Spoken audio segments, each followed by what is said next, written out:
Hey guys, welcome back to another Vegas Pro tutorial. Today I'll be teaching you guys how to use the keyframing tool, how to keyframe in other words. So let's jump right into it. First of all, you want to open up your Vegas Pro 17 and you want to choose your clip. So right now I'm gonna use a quick sample. I think it's 8 seconds clip. So first thing you want to know about keyframing, you need to know what you want to keyframe. Is it your brightness? Is it your position? There are a lot of things you can keyframe. So now the first thing we'll keyframe is the position. So we're going to make a rotating effect on this video. So it's going to rotate from this way, it's going to rotate like this.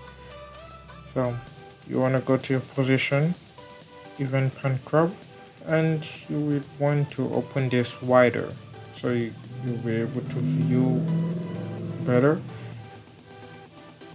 So I think this is okay. So this is the keyframing area. This is your time frame of cursor position, and this is the, I don't know what this is, but this is in case you want to impute like 2 seconds. Cursor is gonna go to 2 seconds. Yeah. And this is to increase the frames. First frame, previous frame, next frame, last frame, first frame. So for example, you have a keyframe here, you want to go to the previous one, just click on this, or you could just use your cursor and move. So you want to click on position since we're gonna deal with position. So now we're gonna make a rotating effect. So you click on your first keyframe and it's at a stable position. You move to the next keyframe. You can space it. I prefer putting it here, and you just slightly turn, increase, turn again, and again,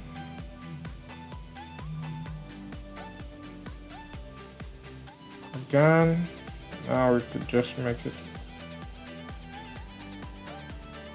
half, then turn again,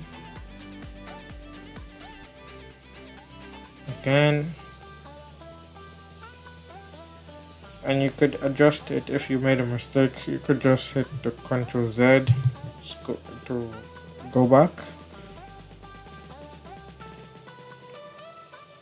turn, next keyframe, you turn again, next keyframe, you could space it out, it's your choice, and you could just put this like halfway, and last keyframe over here, and we have made it rotate. So that's all.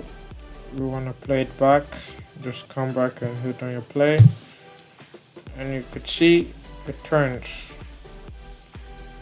Now if you want to make it faster, you believe it's too slow, if you want to make it faster, just reduce the space in between each keyframe. So just drag this here, I think you could highlight this, and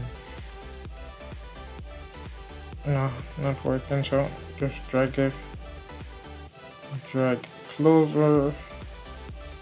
So if you want to increase the speed, you reduce the space in between each keyframe. If you want to make it longer, you increase the space in between each keyframe.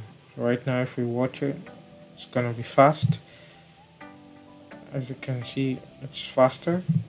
Then if you want the beginning to be fast and you want the ending to be slow, all you gotta do, if you want the beginning to be fast, the middle to be fast, and the ending to be slow, all you need to do is make the ending wider. So just put this at the last last second. Make a big space in between. I do not know where the keyframe came from. Okay, so just drag this.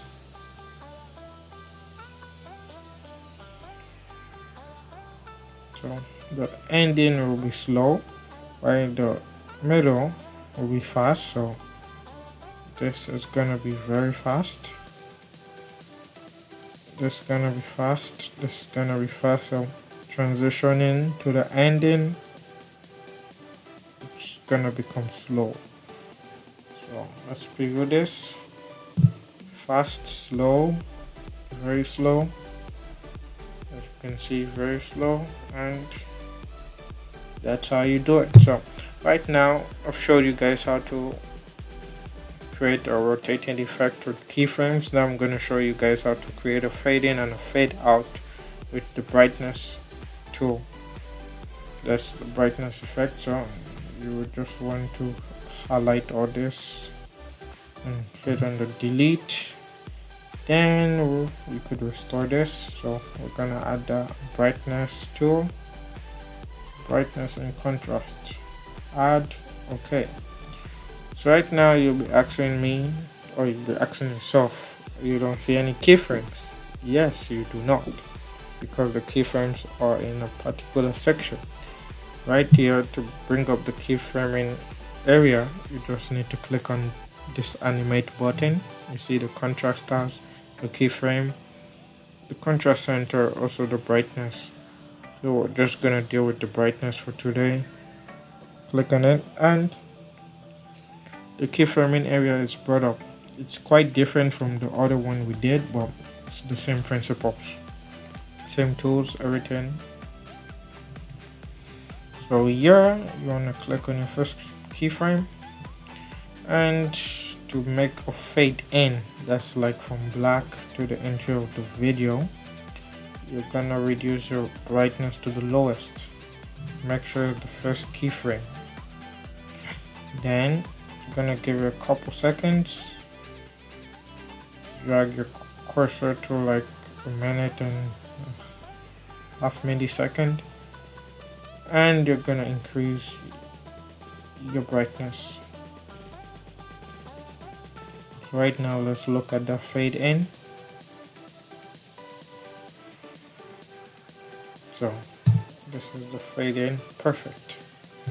If you believe it's too slow, you could go back and you could just bring it closer. It's gonna be faster. Then if you believe it's too fast, you could just go back and widen it, and it's gonna be slow and perfect. This is a cinematic fade in. So right now we're gonna do the fade out. So for the just adjust this a little. For the fade out, you're gonna drag your cursor right to the end, but not to the end, like the last second, and you're gonna put a keyframe there. Maybe just adjust it a little. Then you're gonna go to the very end of the video and make sure the brightness is to the end. So that's gonna create the fade out effect. So if we watch it, so from here it fades out. So we can see that's how it fades out. Then you see the full video, fade in, and the fade out. So guys, that's how to keyframe. I'll be doing more tutorials on keyframing because it's easy, but there's a point where you get to where you might be confused. So I'm gonna guide you guys through those steps. So for future videos, will be doing more keyframing videos on effects. So right now we only covered position and brightness. In the next video we'll cover more effects. Thank you guys for watching. Hope you guys found this video helpful, don't forget to subscribe. Comment down below which video you'd like me to post next. I read all comments. Don't forget to like. See you guys in the next video. Peace.